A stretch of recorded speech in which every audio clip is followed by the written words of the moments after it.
Assalamualaikum warahmatullahi wabarakatuh. Sahabat sepernilangan semua, dalam dunia pertanian kita mengenal ada begitu banyak jenis pupuk.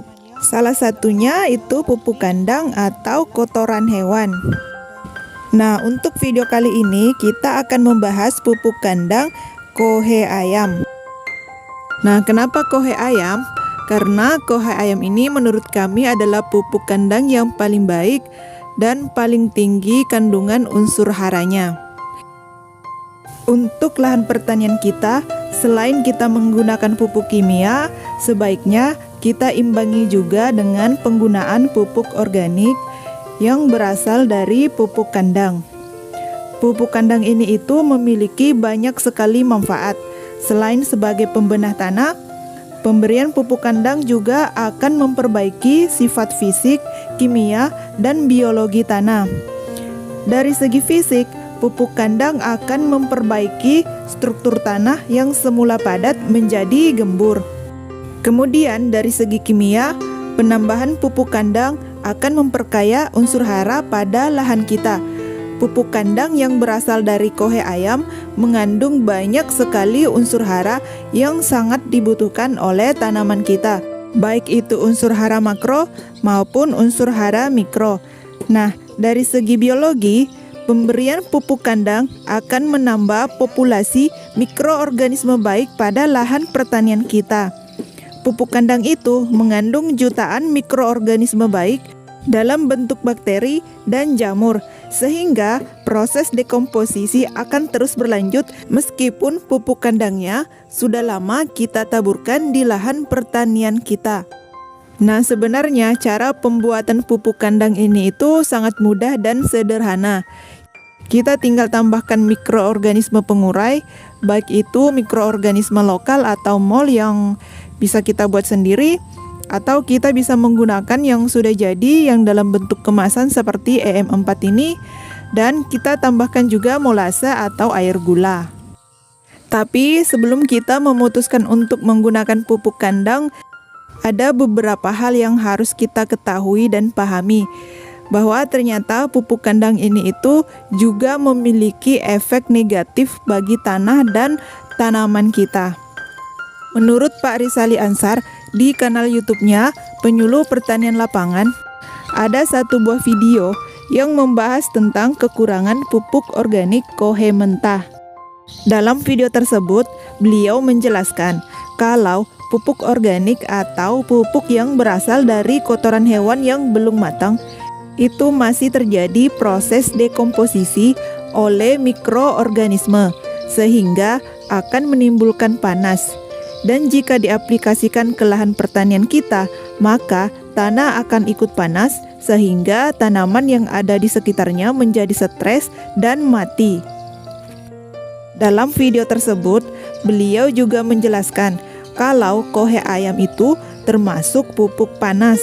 Maksudnya, pupuk yang proses dekomposisinya oleh mikroorganisme berlangsung cepat, sehingga menghasilkan produk sampingan berupa biogas atau gas metana yang menimbulkan panas.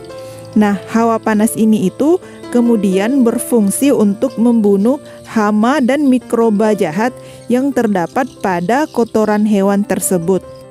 Nah, bahayanya jika pupuk yang masih panas ini kita aplikasikan ke lahan kita, kemungkinan besar hama dan mikroorganisme jahat tersebut belum mati, sehingga berpotensi menimbulkan masalah pada pertumbuhan tanaman kita di kemudian hari.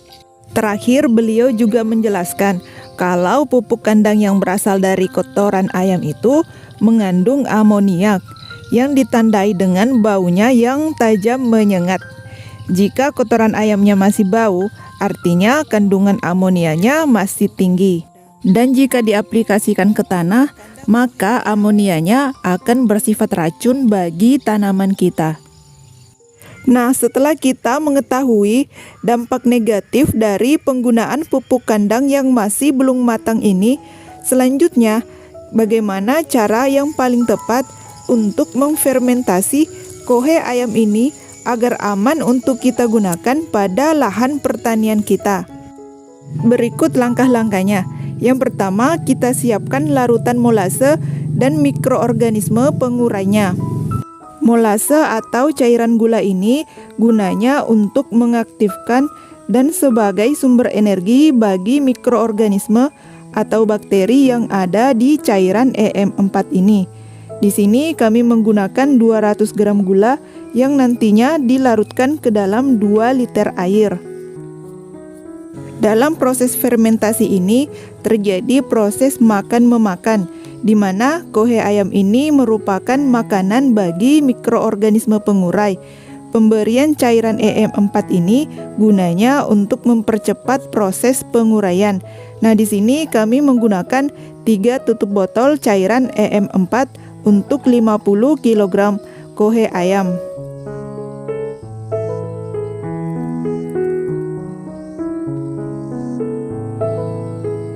Setelah gula dan larutan EM4 ini tercampur, kita aduk dan diamkan selama kurang lebih 15 menit. Kemudian langkah yang kedua, kita siapkan kohe ayam yang masih mentah. Ini kami punya kurang lebih 50 kg ya.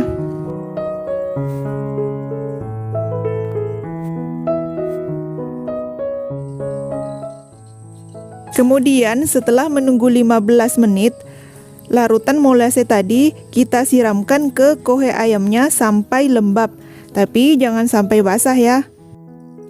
Kemudian langkah yang ketiga, kita aduk, kita bolak-balik sampai semua bagian kohe terkena larutan EM4 ini. Kalau semua sudah tercampur rata, kohe ayam kita masukkan kembali ke dalam karung. Kemudian kita simpan di tempat yang sejuk dan terhindar dari hujan serta panas matahari selama 4 minggu.